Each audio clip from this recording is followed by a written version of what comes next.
G'day guys, in this HD DIY YTV, which is Hobbies Direct Do-It-Yourself YouTube video, I'm going to show you how to change the idler gear in HSP's two-wheel drive cars. Now, the bad news is that this is definitely the most complicated maintenance procedure on the chassis. But the good news is, if you can do this, you can fix anything on the car. The even gooder news is that you only need one tool, a 2mm Hex Driver. First, take these 6 screws off from the bottom. 4 3x14 countersunk and 2 3x8. Now to the top. Cut the zip tie off and then take off the 2 3x12 button head screws that hold the back end on. Unplug your motor wires.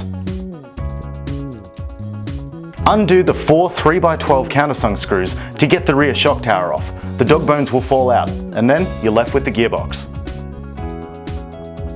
On the left side, there are 3 button head screws, all the same 14mm length. Take them off.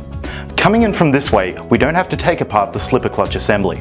You'll have to flex the wheelie bar or rear bumper out of the way, but don't worry, it's made of the same highly flexible plastic as the rest of the car, so this is easy.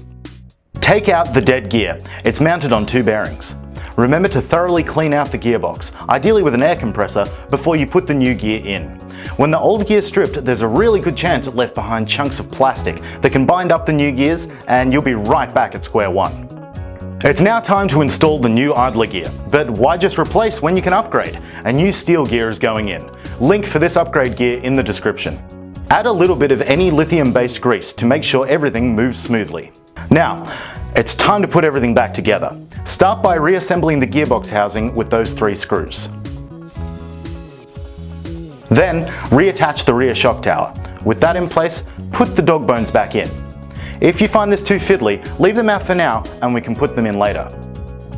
Reattach the gearbox to the chassis from the bottom first. 4 long screws, 2 short. Then the 2 screws on top. Plug your motor back in. If you didn't put the dog bone drive shafts back in earlier, you can do that now by taking off one of the upper camber links.